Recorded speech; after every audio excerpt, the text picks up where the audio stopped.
Il y a beaucoup de concurrence sur le web maintenant et on peut trouver le même service au même prix avec la même qualité de prestation hyper facilement. Ce qui va faire la différence, c'est comment on va traiter nos clients. Bonjour à toutes et à tous et bienvenue sur Le Client, le podcast qui parle d'expérience client avec franchise et générosité. Je suis Marine Deck, entrepreneure, fondatrice de Lougage et consultante. Cet épisode est rendu possible grâce au soutien de Colorado Group. Colorado propose deux choses, du conseil spécialisé en expérience et relations clients pour vous accompagner, imaginer et mettre en œuvre une expérience omnicanale efficace et une solution SaaS d'analyse et pilotage de la voix du client. J'ai déjà croisé plusieurs fois la route des équipes de Colorado et je suis fière aujourd'hui qu'ils soutiennent le client. N'hésitez vraiment pas à les contacter de ma part pour positionner l'expérience client au cœur de votre compétitivité. Pour cette dernière discussion avant l'été, mais pas dernier épisode, je vous propose de rencontrer Dorian Baker. Dorian est entrepreneur et Customer Care Educator. Elle accompagne les futurs freelance Customer Care et les entrepreneurs, notamment solopreneurs, vers la voie du Customer Care 5 étoiles. Ultra active sur les réseaux sociaux, elle a construit sa communauté avec bienveillance et écoute. Elle donne énormément de conseils et de contenu gratuit à sa communauté avant même d'entamer n'importe quel processus de formation. Cet épisode est parfait, évidemment si vous êtes entrepreneur, mais aussi si vous voulez un coup de boost dans votre Customer Care. Vous allez avoir envie de vous y mettre, c'est moi qui vous le dis. Je vous laisse découvrir ma conversation avec Dorian Baker. Bonjour Dorian. Bonjour Marine. Bon, écoute, on avait déjà commencé à papoter. On était à la définition de qui tu es et donc tu es formatrice en Customer Care. Voilà, exactement. Et j'accompagne en fait deux cibles. J'accompagne les entrepreneurs, donc souvent solopreneurs ou en très très petite équipe, à avoir un merveilleux Customer Care, donc une très belle expérience pour leurs clients. Et je forme aussi des Customer Care Managers freelance, donc pour des entreprises ou des entrepreneurs qui voudraient déléguer à des personnes qui ont toute la formation nécessaire pour prendre soin de leurs clients et de leur audience. Ok, et ça fait combien de temps que tu fais ça ? Ça va faire 3 ans maintenant que je suis entrepreneur. J'ai commencé à former les entrepreneurs du web, on va dire, il y a un petit peu plus d'1 an. Et les Customer Care Managers freelance, ça fait quelques mois. D'accord, ok, intéressant. Et alors, comment il évolue ce marché quand tu as commencé à te lancer ? Comment c'est perçu le Customer Care ? Moi, surtout, ce qui m'intéresse, c'est d'un point de vue des entrepreneurs et des solo-entrepreneurs. Justement, moi je me suis lancée sur ce marché parce que j'avais repéré un gros vide. Clairement, tous les contenus qu'on trouvait sur l'expérience client, la relation client, s'adressaient uniquement aux grandes entreprises. Je suis d'accord. On n'avait pas de contenu qui était adapté pour les personnes qui étaient seules à tout gérer, à gérer un business, à tout faire tourner juste avec leurs deux mains et leur cerveau unique. Et c'est ces personnes-là que moi j'ai eu envie d'aider au départ quand je me suis lancée. Voilà, il y avait clairement un besoin. J'avais déjà une audience et déjà une communauté parce que ça fait longtemps que je suis sur les réseaux. Et donc quand j'ai switché et que j'ai commencé à me positionner un peu en business, j'ai eu beaucoup de retours qui me disaient « Mais Dorian, je n'avais pas idée que j'avais besoin de mettre en place des stratégies, des objectifs et des actions concrètes pour ma relation client et pour mon Customer Care. » Donc, je sais pas si le marché a beaucoup évolué depuis. J'ai vu d'autres personnes, il y avait plein d'autres collègues qui étaient avant salariés dans l'univers de la relation client qui se sont lancés aussi à leur compte pour s'adresser aussi à cette cible des petits entrepreneurs. Et tant mieux parce qu'il manque pas mal de monde dans ce milieu-là. Donc ça se démocratise de plus en plus. Je pense et j'espère en toute modestie que mes contenus ont aidé aussi à ça et que les contenus de tous mes autres collègues dans la relation client aident aussi à faire prendre conscience aux petits entrepreneurs que oui, ils peuvent offrir une merveilleuse expérience client, qu'ils n'ont pas besoin d'avoir les moyens de grands groupes pour satisfaire leurs clients et leur audience, et que même au contraire, je dirais qu'ils ont un certain avantage parce qu'il y a souvent beaucoup plus de proximité avec une personne qui est passionnée par son business, qui est toute seule à tout faire tourner et qui va parler avec ses clients, avec son audience elle-même. Au départ, la plupart ne délèguent pas. Ils ont le moyen de créer un lien extrêmement fort avec leur client idéal. Donc Non, je suis tout à fait d'accord avec toi et l'ambition que tu portes et le message que tu adresses, je le trouve, très important. Moi-même, quand j'ai lancé le podcast, bah, j'en ai des amis qui sont solo entrepreneurs qui me disent: Mmh. «Bah, ouais, mais du coup, moi, à quel moment je suis concernée par, ton podcast, par ce qui est raconté et cetera?» Et je trouve que c'est important qu'il y ait des personnes comme toi qui les accompagnent, donc bravo. Bah, merci beaucoup et puis, bah, pour être auditrice aussi de du podcast Le Client que j'aime beaucoup, c'est vrai qu'il y a certaines choses qu'on ne peut pas transposer à une micro-entreprise quand on écoute des interviews de grands dirigeants qui ont, parfois des centaines, voire des milliers de salariés qui travaillent avec eux. Mais on peut beaucoup s'inspirer et essayer d'adapter à notre structure certaines idées, en fait. Ah mais je suis entièrement d'accord et c'est quoi concrètement leur pain point aux entrepreneurs? Parce que du coup, il y a un des messages que tu délivres, c'est qu'ils vont y parvenir sans être dépassés par la tâche. Donc je vois à peu près quel pourrait être le pain point, mais il y en a peut-être d'autres. Le plus gros, je dirais, c'est le fait qu'ils n'y pensent pas au départ. C'est-à-dire que quand ils se lancent, la relation client pour eux, c'est pas, une tâche à part de leur business. C'est pas quelque chose à programmer, à prévoir dans leur planning et leur emploi du temps. Ce qui fait que quand ils commencent à être un petit peu connus, à avoir plein de questions, plein de messages sur ce qu'ils font, beaucoup de demandes de devis, en fait, ils se retrouvent surmenés et surchargés, par leur customer care, alors qu'au final, ça leur prend en vrai, pas tant de temps que ça, c'est juste que comme ils ne l'avaient pas planifié, ils s'y attendaient pas, et souvent, ils n'ont pas fait d'action, ils n'ont pas mis de choses en place pour bien gérer, l'accueil, l'onboarding de leurs clients et cetera. Bah, voilà, souvent ils se retrouvent surmenés par beaucoup de messages, parfois les mêmes messages qui reviennent souvent et c'est ça le plus gros point de douleur que je remarque avec les personnes que j'accompagne. C'est souvent on me contacte quand, bah, il est déjà un peu trop tard, les personnes elles sont déjà surmenées, où il y a eu des points de friction avec des clients et ces personnes ne s'étaient jamais interrogées et ne s'étaient jamais dit: «OK, si telle ou telle chose se passe mal, si j'ai un client insatisfait, qu'est-ce que je mets en place? Est-ce que j'ai un process de remboursement? Est-ce que j'ai un process de, satisfaction si jamais mon produit ne convient pas?» Enfin voilà, il y a beaucoup d'éléments, qu'il faut préparer en amont que ces personnes n'avaient pas anticipé. Et souvent, c'est ça le plus gros point de douleur, c'est un mélange entre le manque d'anticipation et la surcharge de travail et le manque de temps que ça représente pour eux par la suite. Mmh. Et alors à partir du moment où tu récupères le client, à cet instant-là, c'est quoi la première étape? Tout remettre à plat. Vraiment tout remettre à plat, revoir toutes les bases, parce que la plupart du temps aussi, il y a de fausses croyances, surtout en France, sur le customer care et la relation client. Vas-y, C'est-à-dire vas-y, que raconte-moi. la plus grosse fausse croyance, et ça, c'est toujours entretenu par certaines entreprises qui ont le monopole, c'est que le customer care, c'est que du service après-vente. C'est-à-dire que ça n'intervient que s'il y a un souci, que s'il y a un problème. Alors que, à mon sens, le customer care, et pour l'avoir expérimenté avec des entreprises, et surtout des entreprises anglophones, ça intervient bien avant. Parfois, ça intervient même, surtout avant même qu'il y ait eu un achat. C'est-à-dire que vraiment, ma définition, c'est le customer care, ça commence dès le premier point de contact avec une personne. Et c'est infini en fait, ça ne finit jamais. Le customer care n'a pas de fin, c'est-à-dire que le but d'une entreprise, c'est de conserver un lien fort et sain le plus longtemps possible avec ses clients, pour les fidéliser, pour continuer bah, voilà, à avoir de l'investissement de leur part dans notre entreprise. Donc voilà, on sait quand ça commence, mais le but c'est que ça ne termine pas. Et la plupart du temps, voilà, on a cette croyance en France, que, une fois que le problème est réglé, c'est fini. On n'a plus envie d'avoir affaire aux clients, on n'a plus envie d'être sollicité, on n'a plus envie d'être surcontacté. Alors qu'en fait, pour moi, ce qui est très précieux et là où se cache un petit peu la clé du succès, on va dire, l'une des clés du succès, ça réside vraiment dans la conversation, dans l'échange avec les êtres humains, surtout, après la période qu'on a vécue.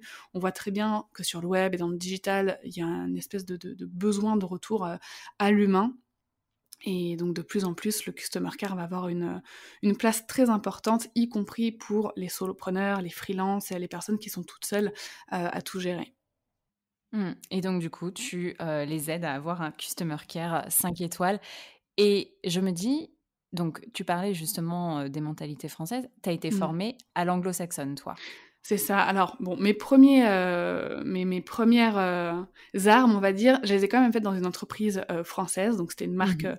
de vêtements, de mode haut de gamme, je travaillais dans une boutique, avec vue sur l'Arc de Triomphe et tout, c'était génial. Donc ça a été ma première approche avec la relation client et donc c'était une entreprise française, la relation était très cordiale avec les clients, parfois, avec beaucoup de distance et avec, cette hiérarchie entre le client un petit peu roi et nous qui devions nous plier, de façon pas forcément toujours honnête en plus à leurs exigences.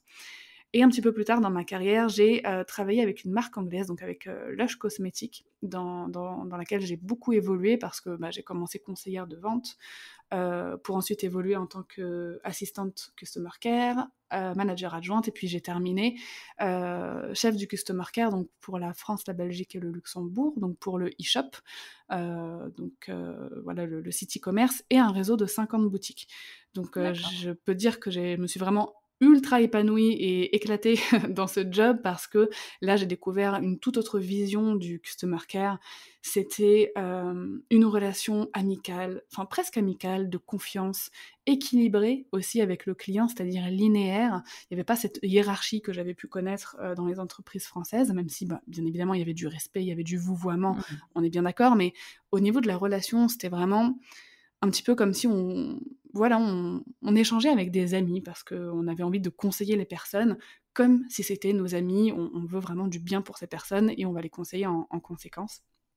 Et le fait de pouvoir développer, voilà, un customer care comme ça sur 3 pays, et puis par la suite, j'ai aussi été impliquée dans le développement européen.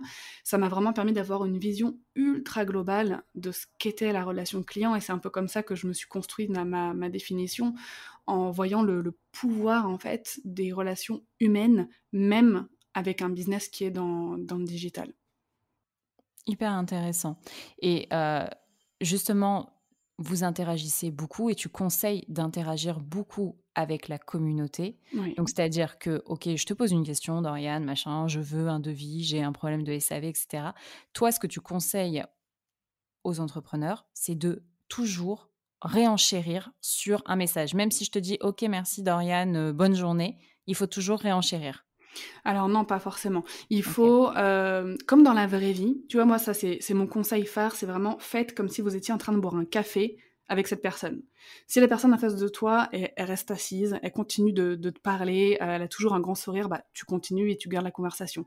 Si la personne te dit: «Je suis désolée, je dois vraiment y aller», tu vas pas lui dire: «Non, non, rassis-toi, reste avec moi» et ben c'est la même chose dans le digital, en fait. Les relations sont vraiment pareilles. C'est-à-dire que moi, je conseille de ne pas clôturer la conversation tant que l'interlocuteur ne l'a pas, clôturée. Donc là, je parle vraiment sur tout ce qui est réseaux sociaux. Les mails, c'est encore différent parce qu'on lit pas forcément nos emails, pour la plupart des gens tous les jours, on va pas les lire toutes les heures, donc là, c'est encore, une structure, on va dire, de messages qui est différente, mais en tout cas sur les réseaux, je conseille effectivement de ne pas clôturer tant que l'interlocuteur ne l'a pas fait et si jamais l'interlocuteur le fait, il dit: «Ah OK, super, bah, j'ai toutes mes réponses, très belle journée». C'est juste de faire savoir qu'on est là, par contre. On leur dit: «OK, merci à toi de m'avoir contacté. Si jamais, voilà, si jamais au cas où tu as d'autres questions, sache que je suis à ta disposition, tu peux revenir me parler quand tu veux et je serai heureuse d'échanger de nouveau avec toi». C'est vraiment de toujours montrer qu'on est là, qu'on est disponible, qu'on aime parler avec eux. Ça, c'est hyper important d'essayer de transmettre, même à travers l'écrit, qu'on a apprécié, la conversation. Après, bon, il faut que ce soit vrai. S'il y a des personnes qui n'aiment pas du tout parler avec les gens, dans ce cas-là, vaut mieux déléguer. Mais en règle générale, quand on est entrepreneur et qu'on est passionné par ce qu'on fait, on a envie de transmettre aussi un petit peu de cette passion. Et ça, il faut pas hésiter à le faire ressentir à notre interlocuteur. Donc du coup, je lâche pas une vue avec potentiellement un petit cœur, quoi. Vaut mieux éviter. Bon après C'est pas suffisant. si c'est une réaction à une story, qu'on vous a juste envoyé un petit cœur, bon ça peut passer. Mais si on vous a écrit un message, que la personne en face de vous, elle a pris le temps de vous envoyer, des phrases complètes et entières, il vaut mieux aussi répondre avec des phrases complètes, c'est toujours mieux. Comme encore une fois, comme si on prenait un café avec cette personne. Quand on est en face de quelqu'un, on peut pas lui lâcher un emoji. Donc c'est vraiment faire, exactement comme si on était en face d'elle. Très bien. Et comment on fait du coup pour que ça nous prenne pas des heures et des heures dans notre journée ça? Parce que des interactions, il peut y en avoir pas mal sur les réseaux sociaux quand même. Ouais, ouais, ouais, il peut y en avoir beaucoup. Alors déjà, j'aimerais donner une indication, qui est super importante parce que j'ai eu les 2 cas de figure. J'ai eu des personnes qui m'ont contactée en me disant: «Dorian, j'ai pas le temps, j'ai trop de messages» et quand je leur demandais de faire certains exercices comme de compter exactement le nombre de messages, Mmh. on n'arrivait pas à plus de 25 ou 30 par jour. Là, je leur disais: «Ah, alors, avec 25 ou 30 messages par jour, non, tu as le temps, c'est juste qu'il te manque de l'organisation». Par Mmh. contre, j'ai eu le cas avec des personnes qui ont fait l'exercice, qui me disent: «Ah Dorian, je ressens 300 messages par jour». En étant seule à tout gérer, là, je leur ai dit: «OK, là, tu as besoin d'aide». Effectivement, quand on dépasse un certain nombre de messages, toutes plateformes confondues, que ce soit sur les réseaux, que ce soit par email, humainement parlant, en sachant qu'on a aussi, son marketing à faire, gérer ses ventes, faire ses coachings si on est coach, enfin voilà, on a énormément de tâches à faire quand on est tout seul à gérer un business. Quand ça dépasse, selon après ça dépend de la densité des messages, ça dépend le genre de message auquel on a affaire le plus souvent, mais entre 150 et 200 messages reçus par jour, là, on peut considérer qu'on va vite être débordé et qu'il va falloir penser à déléguer, donc soit déléguer d'autres tâches de son business pour avoir le temps de faire sereinement son customer care, soit déléguer une partie de son customer care. Mais quand on est en dessous de ce nombre de messages reçus, on peut vraiment très très très facilement tout gérer en moins d'une heure par jour quand on a la bonne organisation, quand on a une bonne méthodologie et qu'on a anticipé aussi certaines questions. Mmh, et je me pose la question, tu vois, pour des gens qui gèrent le social media de plusieurs marques, Mm. qui du coup pourraient être amenés à avoir 25 plus 25 plus 25 plus 25 sur différents comptes, comment est-ce qu'on fait ça? Comment tu Bah, leur conseillerais de gérer ça?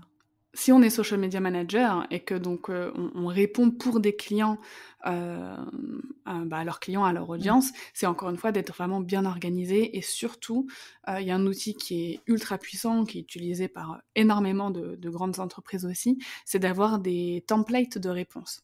mmh, C'est d'avoir c'est pas forcément des scripts, mais c'est des réponses prédéfinies, surtout que la plupart du temps, on reçoit les mêmes messages. oui, On reçoit souvent les mêmes questions, on reçoit souvent les mêmes demandes, donc le fond de la réponse est déjà rédigé, parce que la réponse ne change pas, je sais pas si, on vient souvent nous demander le prix d'un produit, potentiellement le prix est toujours le même. mmh, Donc le fond de la réponse ne change pas. Par contre, ce qui est génial d'avoir des templates comme ça de réponses qui sont déjà écrits, qu'on a juste à copier et à coller quand on les demande, c'est que ça nous fait gagner un temps fou, parce qu'on n'a pas à réfléchir à qu'est-ce qu'on va noter, la question elle est déjà là, enfin la réponse est déjà là, et surtout on peut se concentrer sur la personnalisation du message et sur comment on va pouvoir créer du lien en plus de juste apporter la réponse à la question. Je te prends un exemple, pour un entrepreneur, imaginons un graphiste. mmh. Un graphiste qui est tout seul, qui fait des prestations de graphiste, il reçoit une question en disant: «Bah voilà, je viens de lancer mon entreprise, j'aimerais refaire mon identité visuelle, mais je suis perdu, je m'y connais pas du tout. J'ai vraiment besoin de conseils et je veux confier la refonte de mon identité visuelle à un professionnel. Qu'est-ce que tu proposes? C'est quoi tes prix?» et cetera. Il va avoir une réponse déjà toute faite pour décrire, les différentes prestations qu'il peut proposer, les tarifs, peut-être des liens aussi qui redirigent vers des pages plus complètes, mais ça, c'est déjà rédigé. Il n'a pas besoin de se refocuser dessus. Par contre, il va se focuser sur la personne, sa situation personnelle. Donc déjà, il va commencer en disant bonjour et il va rajouter le prénom ou le nom de la personne pour vraiment personnaliser, et il va rebondir sur ce que cette personne a dit. Bah déjà, bravo de lancer ton entreprise, c'est vraiment super, je sais ce que c'est, tu viens de traverser une grande étape, donc je te félicite pour ça, et je te comprends parfaitement, c'est pas facile, quand c'est pas notre domaine, de savoir comment construire notre identité visuelle, donc je suis super heureux que tu aies pris le temps de me contacter parce que moi, je vais pouvoir t'aider. Donc c'est vraiment d'avoir ces petites attentions, ces petites phrases qui peuvent nous sembler insignifiantes, nous, quand on les écrit, mais qui ont un grand impact sur la personne qui demande notre aide et qui nous sollicite. Parce qu'elle a le sentiment qu'on répond vraiment à elle. Ouais, je suis d'accord avec toi. Non, mais ça, les templates, c'est une super idée. Mais du coup, concrètement, sur Instagram, tu es obligé, par exemple, d'avoir dans tes notes le brouillon de ta réponse. C'est pas comme sur WhatsApp où tu peux faire des raccourcis, slash, etc. Parce qu'ils ont fait ça sur WhatsApp, Ah je crois. si, tu peux avoir Ah des ouais? raccourcis sur Instagram. Ah ouais, c'est magique. Ça s'appelle les réponses rapides. Quand on va dans les paramètres de son compte Instagram et ensuite quand on va dans l'onglet business ou professionnel, je sais plus comment ça s'appelle, on a ensuite l'option qui s'appelle réponse rapide. On peut enregistrer un nombre illimité de réponses déjà prédéfinies et avec un petit code. Tu vois, par exemple, si tu rédiges une réponse prédéfinie sur tes prix, et ben le petit code, tu vas mettre prix. Comme ça, dès que quelqu'un va t'écrire, tu as juste à écrire prix dans la case de message dans tes DM Instagram et paf, ça va t'afficher la réponse que tu avais déjà écrite. Donc ouais, non. Heureusement, on peut faire ça aussi maintenant sur Instagram, pas dans les commentaires, mais en tout cas dans les DM. Après, si on a un iPhone, je sais qu'on peut enregistrer des réponses prédéfinies dans son iPhone, utilisables sur n'importe quelle application ensuite qu'on utilise. D'accord. Donc ça peut aussi être une astuce si jamais en commentaire Instagram ou même par email ou encore une fois sur n'importe quelle appli qu'on utilise pour répondre à des personnes, si on a bien paramétré ces réponses prédéfinies dans son iPhone, alors peut-être que les autres marques le font aussi d'ailleurs, c'est même fort probable, et ben on peut utiliser tout simplement le système d'exploitation de notre téléphone et pas forcément de l'application aussi. Ok, eh ben écoute, hyper intéressant. T'en as d'autres des astuces comme ça, Dorian? Parce que moi, il y a ça aussi où mes amis me demandent, oui, quelles sont les astuces, les tips un peu gratuits. En fait, comment est-ce qu'on peut hacker ce qu'on a déjà à notre disposition en termes d'outils pour gagner du temps? Bah, déjà, il y a ça pour les Donc il y a ça. réponses rapides, Je suis d'accord. c'est hyper précieux. Après, c'est pas forcément hacker quelque chose qu'on a déjà, mais c'est surtout d'organiser la gestion de son customer care. C'est-à-dire que quand on a des rendez-vous, quand on a des réunions, on les planifie dans notre planning pour pas les louper. Quand on veut travailler sur tel ou tel projet, souvent on va planifier notre projet sur plusieurs mois pour ne pas louper et pour atteindre un objectif. Quand on a un objectif de créer un lien fort avec son audience, de satisfaire tous ses clients, c'est la même chose. Il faut aussi planifier la gestion de son customer care. Moi, ce que je recommande, c'est de se fixer 1 heure tous les jours. Par exemple, à 9 heures tous les matins, Marine, tu dis, bah moi, à 9 heures, je réponds à tous mes emails, à tous mes DM, à tous mes commentaires, etc. Et comme ça, une fois que c'est fait, ce n'est plus à faire. Et je le fais tous les jours, comme ça en plus ça te permet d'avoir un délai de réponse de 24 heures et le fait d'être organisé. En fait, quand tu combines ensuite toutes ces astuces, donc le fait de te fixer 1 heure par jour pour le faire, d'avoir les réponses rapides, etc., bah en fait tu finis souvent la tâche bien avant le moment que tu te finis pour la faire. Donc moi, encore une fois, je dis qu'en moins d'1 heure, ça peut être fait chaque jour tant qu'on ne dépasse pas 150, 200 messages par jour.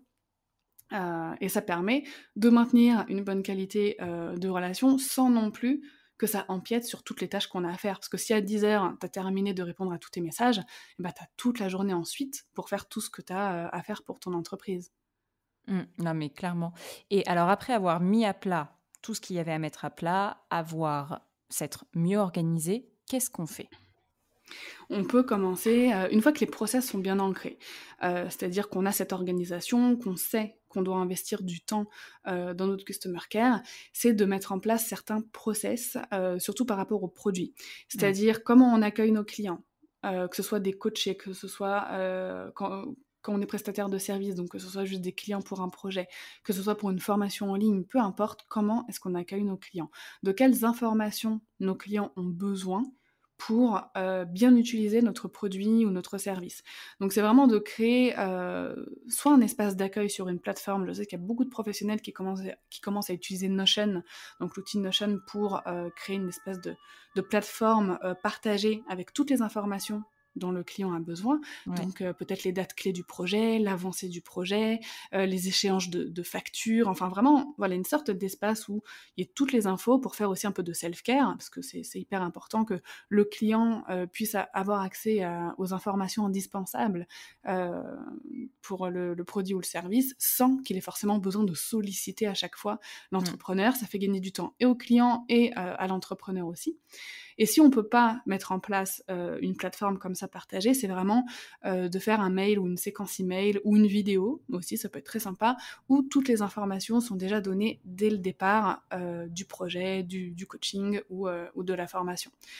Ça évite les questions du genre ah mais quand est-ce qu'il est notre prochain appel, quand est-ce que je dois régler la prochaine facture, quand est-ce que vous me livrez le projet, voilà ce genre de choses. Si elles sont claires dès le départ, ça évite beaucoup de questionnements et d'interrogations et donc peut-être aussi de l'inquiétude de la part du client et ça évite de perdre du temps à répondre à ces questions. Et ça, c'est particulièrement valable en B2B. Sur quelqu'un ouais, bah, qui est en B2C, solo entrepreneur, quelle méthodologie il applique? Est-ce qu'il peut faire ça? Ah bah oui, bien sûr. Si on fait du B2C, je te prends l'exemple d'une, diététicienne qui, fait des consultations à domicile, par Ouais. exemple. En plus, il y en a de plus en plus là ces derniers temps, qui commencent à faire que de la consultation à distance, donc c'est du B2C clairement, hein. Elle va Mmh. accompagner des particuliers dans, le fait d'avoir, une relation saine avec la nourriture et cetera. On peut parfaitement le faire aussi. Ça peut être, un email de confirmation, qui s'envoie juste après une prise de rendez-vous avec, bah, voilà: «Nous avons rendez-vous tel jour, merci de m'envoyer telle information avant notre rendez-vous pour que je puisse bien le préparer et vous donner tous les conseils dont vous avez besoin. Après le rendez-vous, vous allez recevoir tel document, tel plan d'action à suivre, telle chose et je vous invite à prendre rendez-vous à telle date pour faire un point, etc. Donc c'est faisable vraiment pour toutes les professions, soit B2B ou B2C. Vraiment, cet onboarding client, je trouve qu'il est indispensable et vraiment applicable à n'importe quelle activité. OK, top. Et donc après avoir mis en place ce process-là, qu'est-ce que tu fais? Il faut, anticiper un maximum, des questions qu'on pourrait avoir. Donc ça vaut pour, après la vente, pour, même avant la vente, se faire une sorte de système de FAQ, donc se mettre à la place de notre client, de notre futur client et noter toutes les questions qui pourraient se poser sur nos produits, sur nos services, sur les résultats qu'ils sont censés apporter et y répondre à l'avance. Donc créer des réponses, même des questions qu'on ne nous a pas encore, posées. Déjà, ça va permettre d'anticiper s'il y a des questions et surtout, il va pas falloir oublier les questions d'insatisfaction. Que faire si, le service, ne répond pas aux attentes de mon client? Que faire s'il n'est pas satisfait de mon produit? Voilà, vraiment essayer de se créer un process comme ça en se disant: «OK, s'il est pas satisfait et qu'est-ce que je lui propose? Est-ce que je lui propose de refaire un projet, une réduction sur, un autre de mes produits?» Mmh. Enfin voilà, vraiment se dire: «Qu'est-ce que je propose? Qu'est-ce que je fais?» et Pas attendre d'être mise devant le fait accompli, en fait, pour se dire: «Bah, mince, là, je suis totalement paralysée et je sais pas ce que je propose». Exactement, c'est vraiment ça. Donc OK. ça, c'est super important et ensuite, on pourrait aussi parler d'un process de fidélisation. Donc ça dépend encore une fois de nos activités, mais c'est possible de fidéliser avec Mmh. n'importe quelle activité pour moi, et ce serait de ne pas perdre le contact avec nos clients. Ça peut être par le biais d'une newsletter, ça peut être par le biais, bah, aussi de nos réseaux et de leur indiquer de nous suivre parce qu'on publie du contenu, qui peut leur être utile, après le projet, après la prestation et cetera. Ça peut être aussi d'avoir un programme de clients ambassadeurs, hein, pour certains business qui peut être ultra pertinent pour que, nos meilleurs clients recommandent nos produits et nos services en contrepartie, de certains avantages, tu vois? Je suis tout à fait d'accord avec toi. Donc, on peut mettre beaucoup de choses en place et moi j'aime bien dire qu'en termes d'expérience client, même quand on est entrepreneur, notre imagination est notre seule limite. Bon après, faut voir aussi les moyens financiers. Si on veut, faire, une partie en invitant nos 1000 clients, bah, faut avoir le budget pour le faire, mais en tout cas, en termes de ce qui est réalisable, gratuitement, il y a beaucoup de choses qui sont réalisables, sans que ça nous demande d'investissement financier. Vraiment notre imagination est notre seule limite. Si on veut faire des lives d'accueil pour nos clients, eh ben, on peut le faire. Si on veut leur envoyer des petits cadeaux à certains de nos meilleurs clients, bah, on peut le faire aussi, pour aussi Mmh. essayer de créer ce lien dans la vraie vie, quand on travaille dans le digital. Donc ça peut être un colis de bienvenue, surtout je pense à des produits, des services ou voilà des prestations, qui représentent un certain budget pour nos clients aussi. Heu, on peut vraiment mettre en place quasiment tout ce qu'on imagine, tout ce qu'on a envie d'offrir en tout cas comme expérience à nos clients. Et je pense qu'aujourd'hui, en plus, il y a plein de choses qui nous prennent du temps, mais qui, une fois que tu les as faites, elles sont scalables et c'est qu'il faut se poser au mois d'août, mes chers auditeurs et auditrices, pour faire tout ça. Et après, à partir du mois de septembre, il y a des choses qui peuvent rouler toutes seules.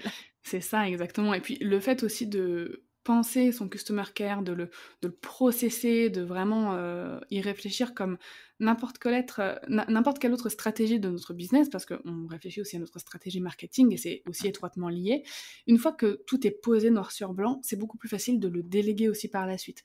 Parce que quand on est solo entrepreneur, pour la plupart, peut-être que le but à un moment donné, c'est aussi d'évoluer, c'est peut-être d'avoir une équipe, c'est d'intégrer de nouvelles personnes, à travailler avec nous et le fait que tout soit déjà clair pour nous, c'est beaucoup plus facile pour quelqu'un d'autre de reprendre le flambeau et peut-être, voilà, de déléguer aussi le customer care.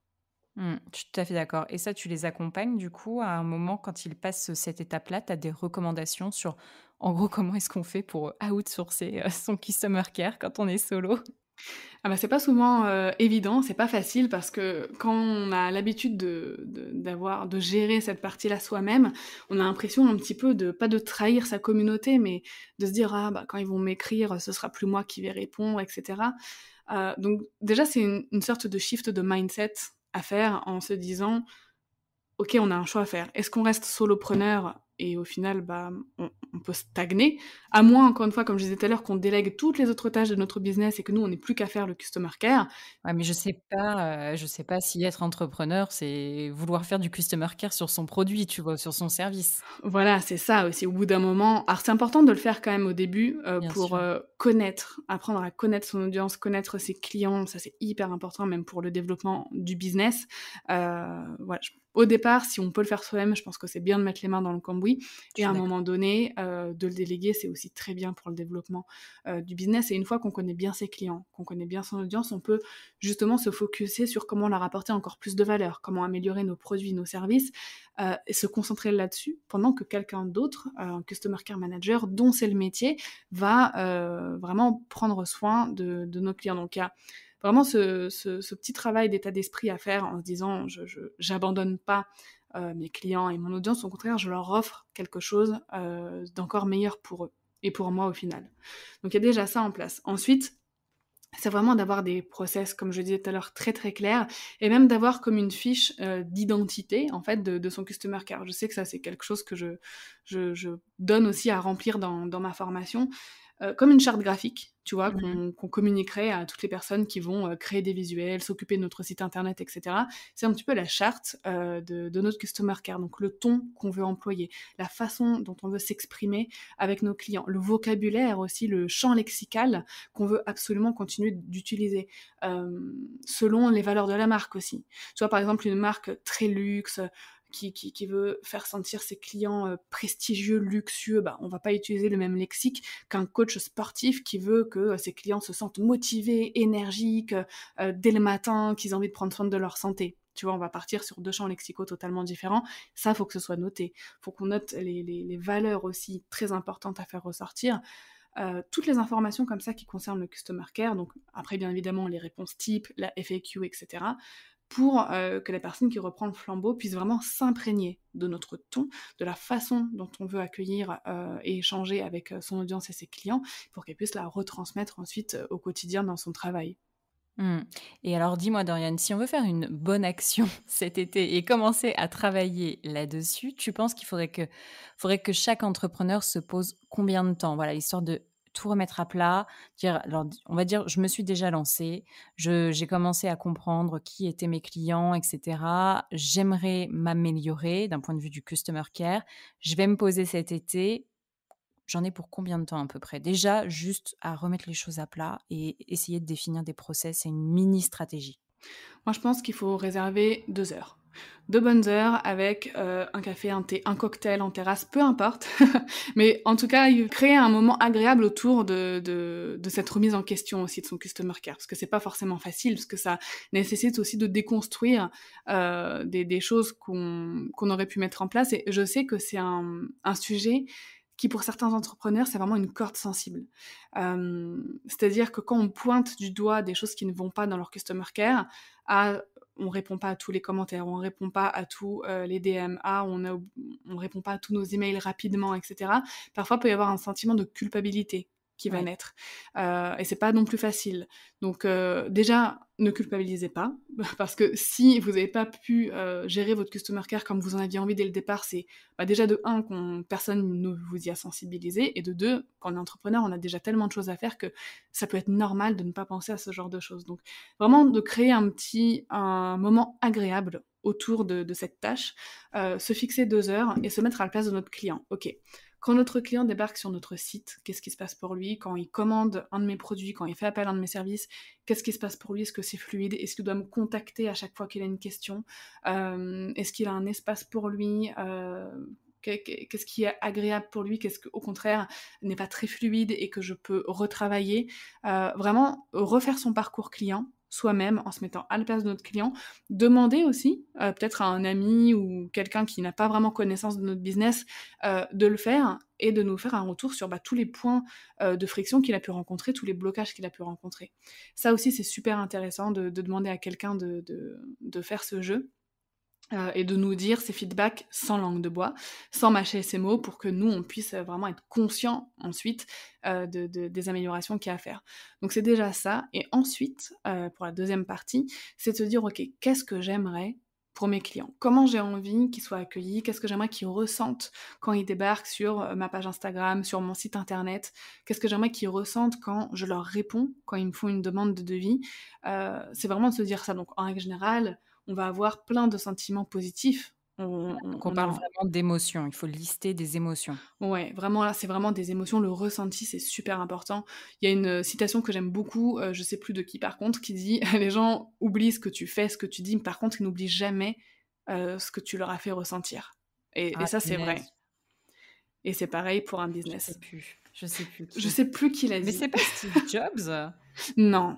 Ah Ah non, là c'est là, bon, pas oh Steve là là. Jobs. Je crois non, non, c'est pas lui. Il me semble que c'est une écrivaine, une autrice. Mais c'est Mais pas Maya Angelou? c'est Maya Angelou. Ah, C'est ça, voilà. merci. Donc voilà, et ça, c'est vraiment vrai.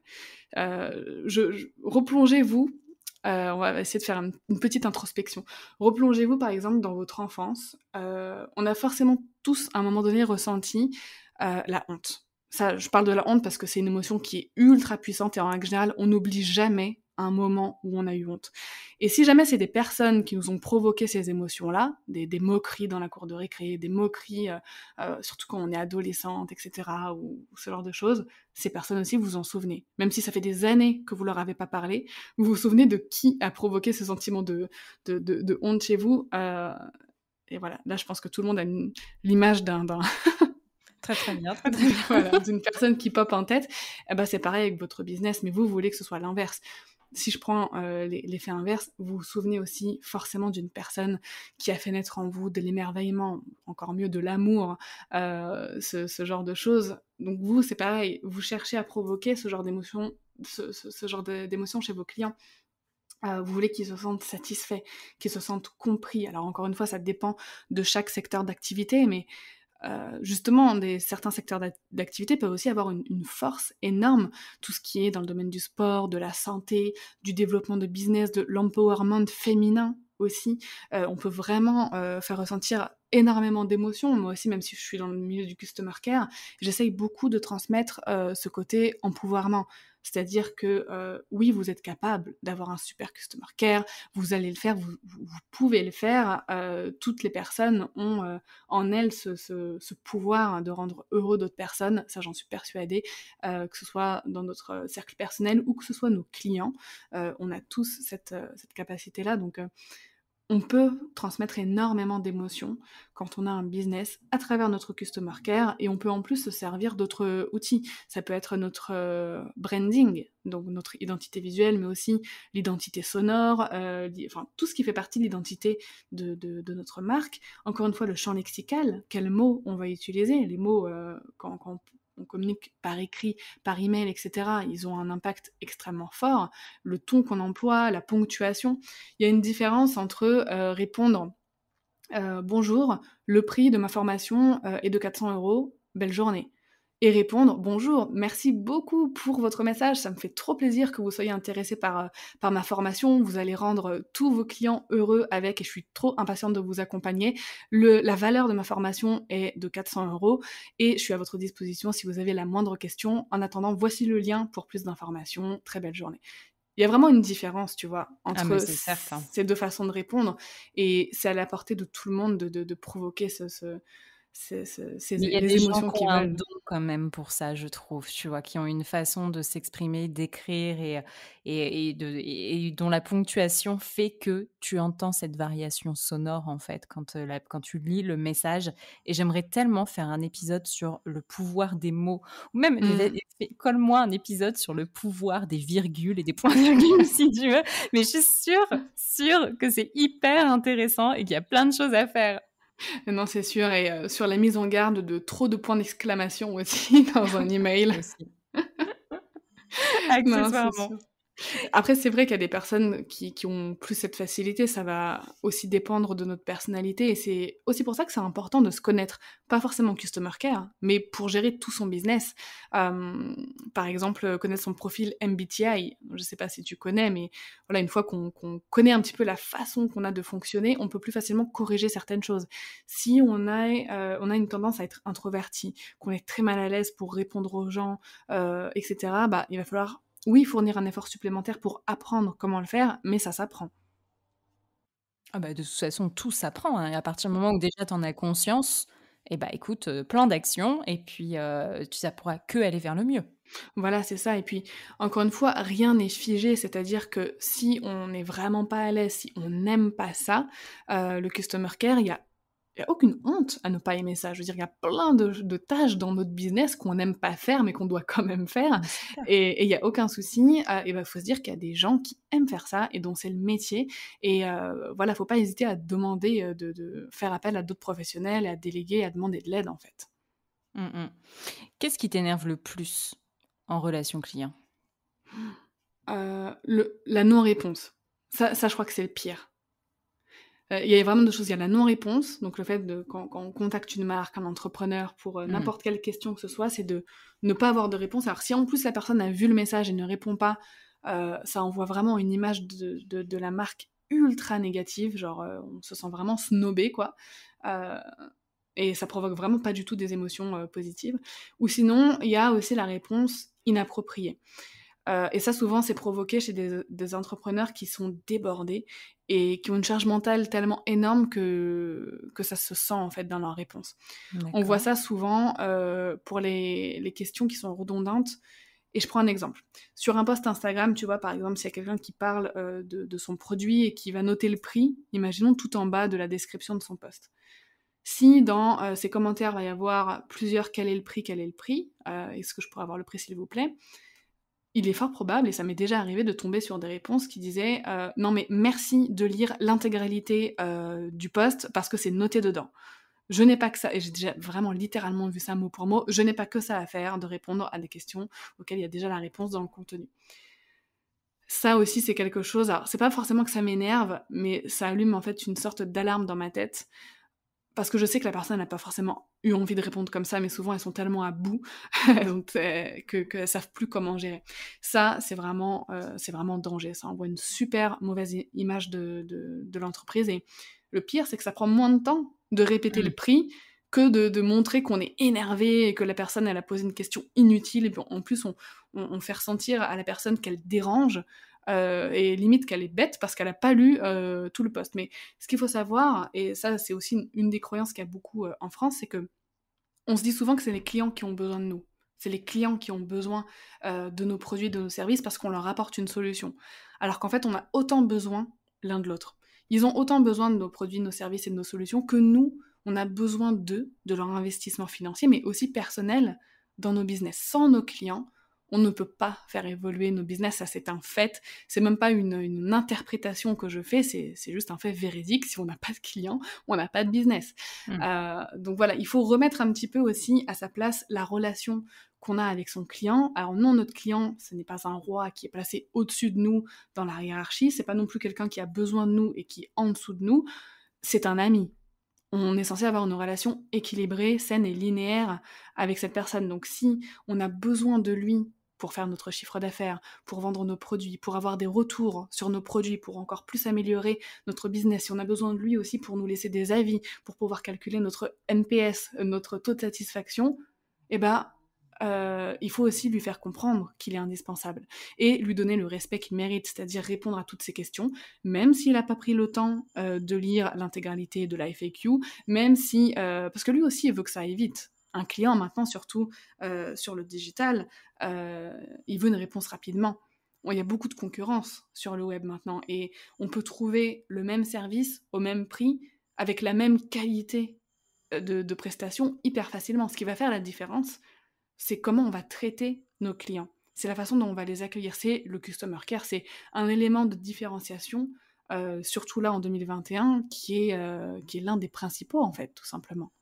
Ah oui, je suis entièrement d'accord, avec toi.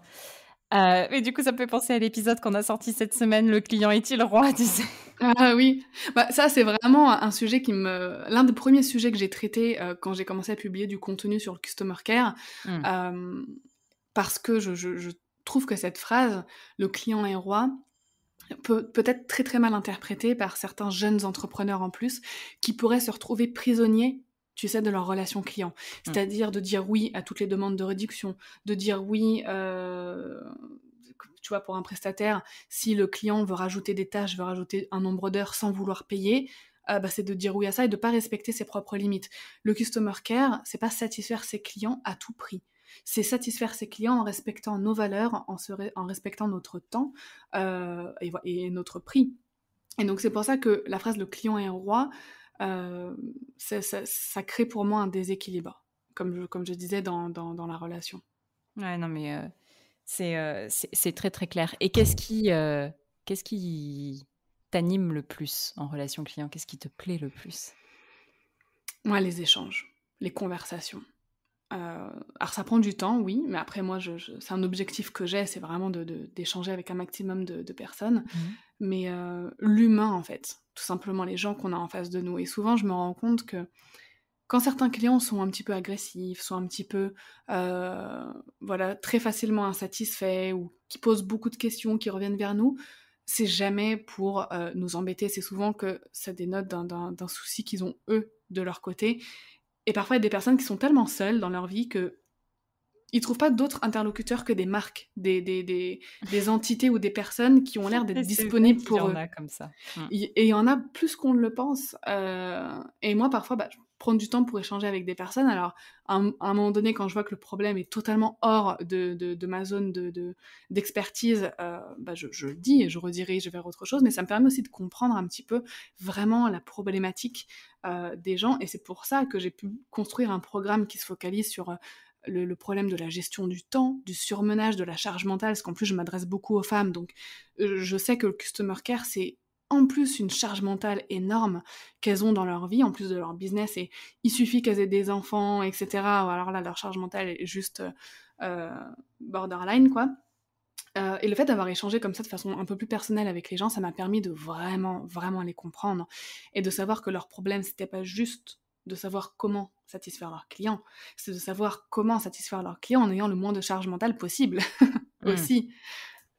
Donc ça, les conversations vraiment avec les gens, c'est ce qui me fait le plus vibrer, en customer care. Et c'est de voir qu'après une conversation ou qu'après avoir suivi mon programme, et qu'elles aient pu mettre en place tout ce qu'elles voulaient, c'est de voir leur satisfaction, de les voir décharger, mentalement, de voir qu'elles gagnent du temps. J'ai eu un retour d'une personne qui m'a dit qu'elle avait littéralement gagné 3 heures et demie de temps par semaine, Ah punaise, c'est grâce à énorme. mes conseils. Et ça, dans une vie de femme, je sais à quel point 3 heures et demie, c'est important.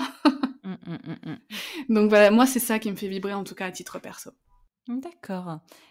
Et qui est-ce que tu aimerais entendre parler d'expérience client ou de relation client sur ce podcast?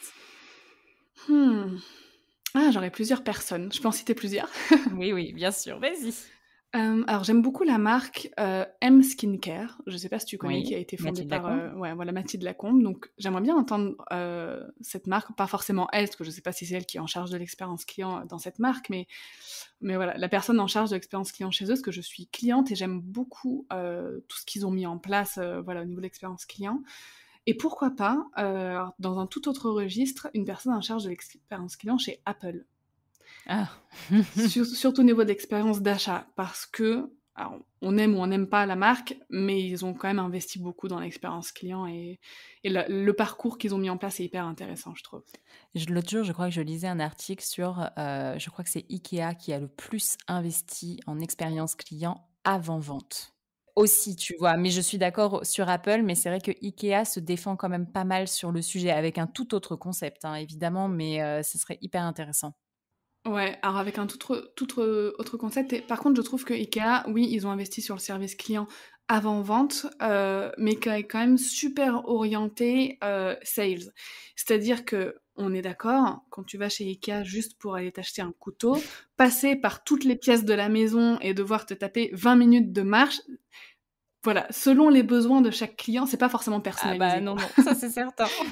L'expérience s'adresse aux personnes qui veulent, avoir une vue d'ensemble de tous leurs produits, mais pas forcément aux personnes qui viennent chercher juste un truc et qui veulent pas trop perdre de temps. Genre, de toute façon, IKEA, on sait que si on veut y aller, il faut qu'on Ah bah, planifie tu du temps. poses ta C'est demi-journée, quoi. pas c'est ça, exactement. C'est pas le magasin où tu sais que tu en as juste pour 10 minutes et tu ressors avec ce que tu es venu Mais pour chercher et tu es autant, c'est contente. hyper intéressant parce que c'est 2 marques totalement différentes, avec un positionnement tarifaire totalement Ouais. différent. Mais pour autant, je suis certaine que, bah, tu as des clients qui vont chez IKEA et qui après, vont, chez Apple et qui ressortent très satisfaits. Mais parce que tu n'as pas la même tu as une attente différente, l'expérience est différente dans les 2, mais tu es quand même content à la fin et pour autant, bah, Indeck, elle est à la fois cliente, elle pourrait à la fois être cliente IKEA et cliente Apple, quoi. Ah bah, moi, je suis Ouais, cliente non chez les 2, mais hein. enfin, non mais c'est hyper intéressant comme quoi, tu vois, on n'est pas affilié à un type de marque et un type d'expérience client, quoi. Non, c'est sûr, parce que ça dépend de l'objectif de chaque, produit qu'on Mmh veut mh. acheter Ah aussi. mais c'est hyper compliqué à gérer. Enfin, moi, je trouve l'humain est le plus difficile et analyser les besoins des clients, comprendre quelles sont leurs réelles motivations, c'est extrêmement complexe. Mais d'où l'intérêt d'échanger pleinement et je pense que toi, tu as une approche aussi qui est assez littéraire. Enfin, c'est je te parle pour te parler. Je te dis Mmh. pas: «OK Dorian, bah, c'est cool». C'est OK enfin voilà, tu vas mettre des superlatifs et cetera, tu ponctues, tu renchéris et à la fin, tu arrives à avoir des conversations que tu n'aurais jamais eues au départ si tu avais juste, mis un cœur ou tu avais dit: «OK, trop cool, je suis ravie que ça te plaise», quoi. Mais je comprends que ce soit difficile. Ouais, non, c'est ça Même moi, exactement. je Enfin, suis pas parfaite du tout, hein, là-dessus. ouais, non, c'est sûr. C'est compliqué quand c'est pas, instinctif. Moi, j'ai cette facilité, bah, déjà d'avoir 11 ans de customer care, dans le dos, si je puis dire, donc c'est quand même mon métier. Mais, c'est aussi ma personnalité. Je suis quelqu'un de très extraverti, qui aime le contact avec les gens, j'aime parler. Enfin, je crois qu'aller parler aux gens, c'est la chose la plus Ouais. facile qui m'est donnée de faire dans ma vie, donc il y a aussi la personnalité qui joue. Ça c'est certain. Mais ça peut demander un travail, un peu plus important pour d'autres personnes, mais au final, les résultats sont tellement satisfaisants, les bénéfices sont tellement, présents, en fait, pour le business et pas juste en termes d'image de marque, mais clairement en termes de vente et en termes de chiffre d'affaires, en fait. Je vais te donner un exemple. Heu, Quand j'ai lancé, la bêta test du campus Customer Care, donc c'était mon programme pour former justement des Customer Care Managers, j'ai fait un test avant. J'avais planifié 2 semaines de vente, donc avec, de la promotion, des candidatures, parce que là, par contre, je prenais que sur candidature pour être sûre que le groupe matche bien ensemble et cetera. Je m'étais dit: «OK, ça va durer 2 semaines», et voilà, et je me suis dit: «Je vais faire un petit avant-goût juste, sur Instagram, en story. Je vais faire des petites préventes comme ça, parce que pour moi ça allait se vendre difficilement. Le tarif était autour des 1 000 €. C'était un super investissement pour la cible que j'avais. Je me suis dit: «Ça» enfin voilà, je partais pas perdante, mais je partais OK. avec, des a priori, on va dire. J'ai vendu toutes les places en 48 heures, Punaise. uniquement en DM Instagram. Juste en parlant avec des gens. J'avais même pas encore sorti la page de vente, j'avais même pas encore, publié les posts et puis au final je les ai annulés, hein. J'avais même pas publié tout le contenu de promotion qui était prévu pour ça. J'ai juste mis une story, j'ai dit: «Je lance ce programme, pour former des customer care managers freelance. Si tu es intéressé, viens m'en parler en DM». Puis je me suis dit: «Je vais avoir 2-3 personnes. C'est pas possible que, toute mon audience soit intéressée par ça». Puis au final, j'ai eu une trentaine, une cinquantaine de messages, il y avait 13 places de disponibles. Punaise. Bah, j'ai même dû dire non à plusieurs Mmh. personnes, au final. Donc voilà, j'ai été hyper étonnée et c'est là où je me suis dit: «OK, le pouvoir de la conversation, le pouvoir de donner des conseils personnalisés», parce que j'ai dû faire du conseil personnalisé à chaque personne qui m'écrivait en me disant: «Voilà moi mes objectifs, j'ai envie d'apprendre telle chose, j'ai déjà telle expérience. Est-ce que ton programme me convient?» Donc c'était vraiment du conseil ultra personnalisé. Eh bah, c'est un super retour d'expérience et une très belle preuve. Enfin, franchement, merci Doriane parce que tu nous as donné plein d'exemples ultra, concrets et puis, enfin, réplicables, tu vois? Enfin, quand on t'entend, on se dit: «Mais oui, mais en fait, juste, enfin, arrêtons les bêtises et posons-nous, 2 heures, pour, remettre, les choses à plat et aller, au mieux de l'avant, vers à partir de la rentrée, quoi».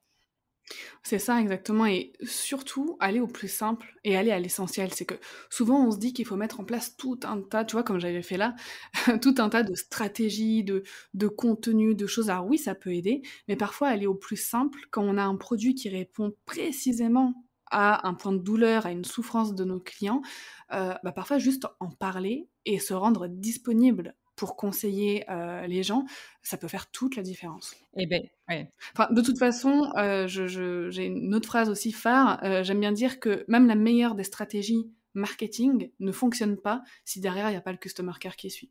Si, une stratégie marketing nous rapporte, 30 de trafic en plus, mais qu'on n'est pas capable de répondre, et d'entretenir un lien avec ces 30 de personnes en plus, elles vont pas aller jusqu'au bout du process de vente. Donc au Oui, bah, final, tu ça t'es rend tiré une balle aussi, dans le pied, voilà, enfin. voilà, c'est ça. Mmh. Donc toujours penser au customer care dès qu'on met en place une nouvelle stratégie qui est censée nous apporter plus de ventes, plus de personnes, se dire: «OK, potentiellement, s'il y a plus de personnes qui voient mes offres, c'est aussi plus de personnes qui vont avoir des questions, qui vont vouloir me connaître avant d'investir, dans mon business». Mais ça, c'est très juste et ouais, on en a plein des exemples comme ça, je trouve, dans les épisodes où récemment, je sais pas si tu l'as écouté, il y avait Paul Lay de La Belle Vie et genre, ils ont fait une énorme promotion pour la Saint-Valentin. C'était à leur tout début. Ils se sont retrouvés dans, enfin, tous les magazines, parisiens, les magazines en ligne, là, Le Bonbon et cetera et sauf qu'en fait, ils avaient pas du tout prévu qu'il y ait autant de clients qui commandent et du coup, gros fail, quoi mais ouais, ouais. Écoute, il faut des fois, c'est bien de se laisser surprendre, mais il faut anticiper. Ouais, c'est mieux. Si on peut, c'est mieux. Eh ben, écoute, Dorian, franchement, merci beaucoup. Où est-ce qu'on peut te retrouver? Comment est-ce qu'on peut accéder à tes contenus, tes formations? Dis-nous tout. Alors, on peut me retrouver sur mon site, donc dorianbaker.com, sur mon podcast aussi, Entrepreneur Care, entrepreneur Oui. avec un E, et sur mon compte Instagram, donc Dorian_Baker. Eh ben, top. Merci beaucoup, Dorian. Avec plaisir, merci à toi, Marine. Et voilà les amis, encore une fois, merci d'avoir écouté l'épisode. Merci d'être de plus en plus nombreux sur le client, de plus en plus nombreux à nous soutenir. Si vous êtes encore ici, c'est que, je l'espère, l'épisode vous a plu. Alors abonnez-vous, mettez des étoiles, likez, commentez et parlez-en autour de vous. Je vous souhaite une très très bonne journée, une belle semaine et je vous dis du coup à mardi prochain pour un nouvel épisode. Bye!